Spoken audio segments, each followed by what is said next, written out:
When you see headlines like this, talking about investors selling out because of rising mortgage costs, it can seem almost impossible to believe that we're at the start of a new property boom. That's why today I've got 5 charts and data points to share with you that will prove that we're at the start of a property boom.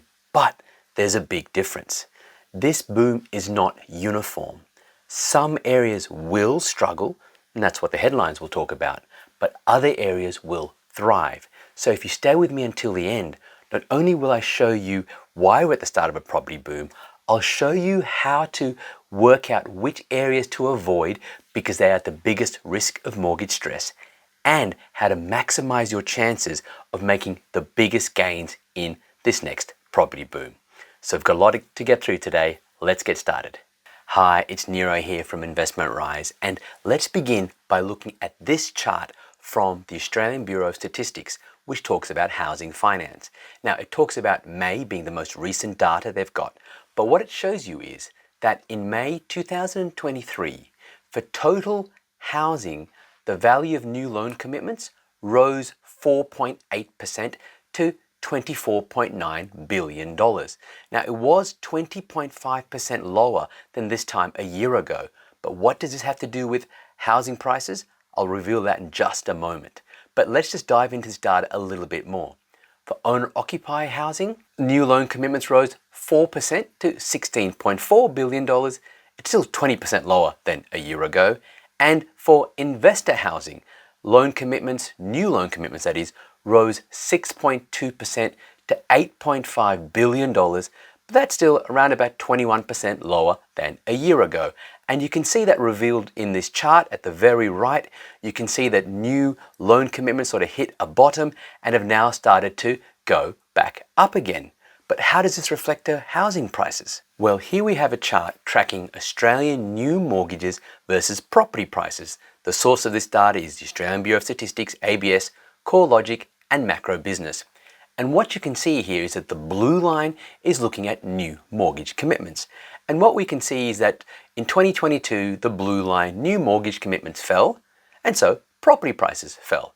Now, intuitively that makes sense, right? Because if fewer and fewer people are taking out mortgages, then that means that generally speaking, fewer and fewer people are buying houses, and so property prices are going to fall. But look what's happening in 2023. New mortgages are starting to rise. The blue line is going up, and the red line, which is tracking property prices, is also rising.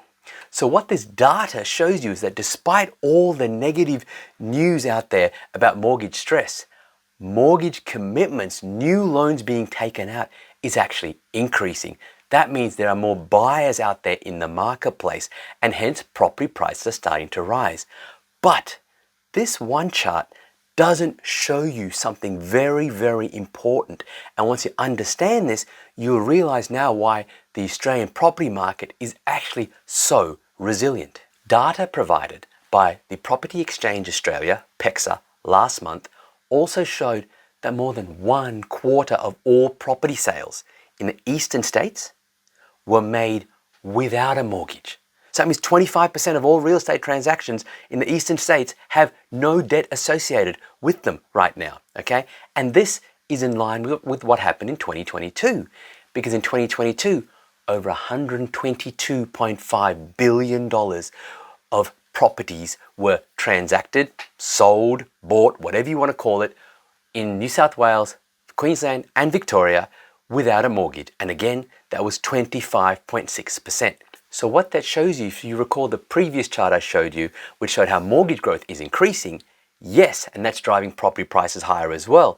Yes, but the property price increases are almost always going to be greater than any sort of short-term downturn in the property market, because there are a good 1/4 of all property transactions in Australia that have no mortgages, which means an increase in interest rates has no impact on those properties. And what I just said is going to be exceptionally critical for you when you start to choose which suburbs to invest in. And I'll talk more about that at the end. Then when we come to have a look at this chart, which tracks capital city auction clearance rates versus price growth, again, the data is CoreLogic and Macro Business, you can see that the blue line is the auction clearance rates. And right now, it's rising quite steeply. And so what's the red line doing, which is property prices? It's rising as well. So we can see here right now that there's growth in new mortgages. The number of property transactions happening without a mortgage is staying consistent. And auction clearance rates are rising, all pointing towards a sustainable property boom. And then we start to see headlines like this: the suburbs setting new price records. This is just from June, mind you, and it says the number of suburbs where home values hit record highs nearly doubled in June compared to the previous month, albeit from a low base, after housing prices rose strongly for the fourth consecutive month, data from CoreLogic shows. Estimated values in about 15% of suburbs across the country reached a new peak since the pandemic boom, up from just 8% of all suburbs from a month ago. So what this shows you is that 15% of suburbs, roughly 1 in 6, are hitting new price records when interest rates are at the highest they've been in over a decade, right? This is clearly showing you that interest rate movements are by no means the biggest factor impacting on property price growth. It's all a matter of demand over supply. And as I've spoken about in the past multiple times, we have much higher demand than supply in many areas, and that's what's driving property prices higher. And so for all the indicators I've shown you are what I call lag indicators. So these are indicators that are showing you what's happened to the property market. As a buyer's agent, as a property investment advisor, as someone who helps others find the best areas to invest in, I'm looking at lead indicators. So in other words, indicators that give me a good indication of what's going to happen in the future. And one of the key indicators I look at is days on market. In other words, how long on average does it take for a property to sell in a particular area? And are properties taking longer and longer to sell, which is normally an indication that price growth will slow and maybe even go backwards? Or are properties selling faster and faster, which is an indication that property prices will normally tend to rise? So what you can see here from CoreLogic is the median days on market. The amount of time it takes to sell property is trending lower. Median days on market nationally is down to 33 in the 3 months to April. Capital city homes are selling in a median of 29 days, down from 33 days in 3 months to February 2023. But let me actually break this data down, at least at a capital city level. So if we look at Perth, from February to May, average days on market fell from 27 to 18. Adelaide from 35 to 28. Brisbane from 35 to 28. Melbourne from 37 to 30 days. Sydney from 45 days to just 33 days. Canberra, slight decrease from 49 to 44. Hobart was the only capital city where days on market increased, which also reflects why it's probably one of the weakest markets right now nationally. Days on market rose slightly from an already high 45 days to 46 days. Darwin fell from 58 days to 52 days. So what that again shows you is that sellers are happier because they're putting their properties on the market at a fair price, and they are selling very, very quickly, certainly more quickly than 3 months ago, and many areas even more quickly than 12 months ago. So now this has to raise a question. If all the data I just showed you points towards property prices rising in multiple areas around the country, then what about mortgage stress?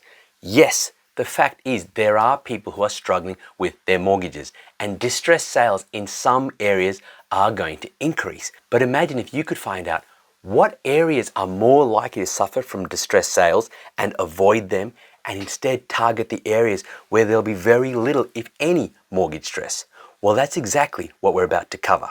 Put simply, suburbs that are likely to suffer from a higher amount of debt stress, mortgage stress, are suburbs where there are a lower number of properties that are owned outright, so low number of properties with zero mortgage, and where there is a significant number of rentals.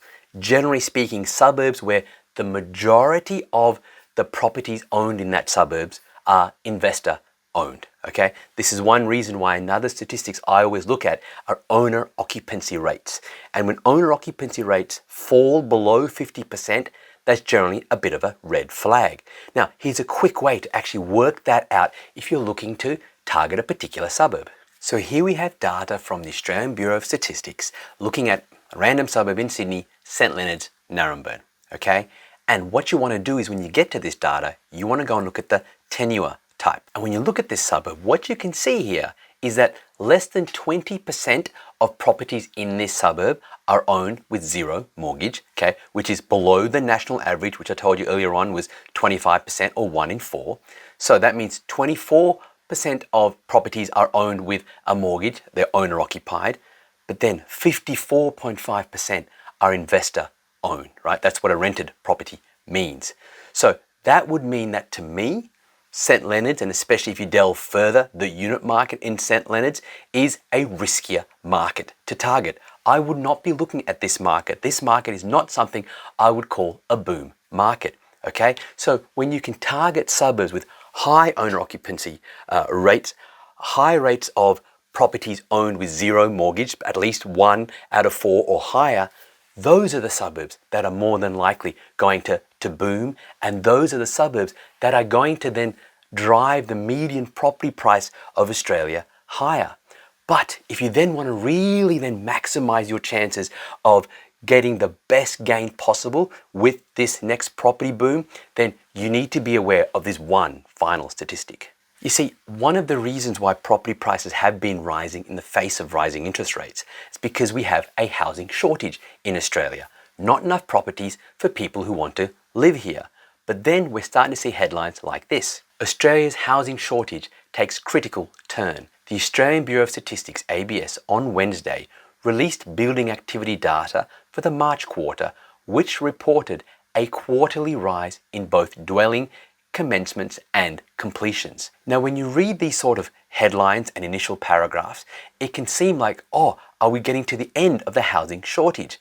Not at all. That's when the detail matters. That's when the data matters. If you look at this next chart, which talks about dwelling commencements made in Australia, again, the data is Australian Bureau of Statistics and Macro Business, what you can see here is that the quarterly jump was driven by a 57% lift in unit and apartment commencements. That's the blue line. That's offsetting the 5.5% decline in house commencements, which is the red line. So even though the black line in this graph, which looks like housing completions are increasing, we're increasing supply, we're actually only increasing supply in the apartment market, not the housing market. And therefore, for you as an investor, if you want to maximize the chances of picking a great suburb and getting the right property type, you want to look at suburbs that not just meet the criteria I mentioned earlier on, but you really want to stay away from apartments, focus on houses, focus on areas where there are these massive supply shortages, and with all the other data I just shared with you, the odds are you can be one of those savvy investors who takes advantage of the upcoming property boom. And if you want help to find out the best areas to invest in to take advantage of this next upcoming property boom, check the link in the description below to get a copy for free of both the digital version and audio version of my book and how you can find out more about our buyer's agency service. I'll see you next time.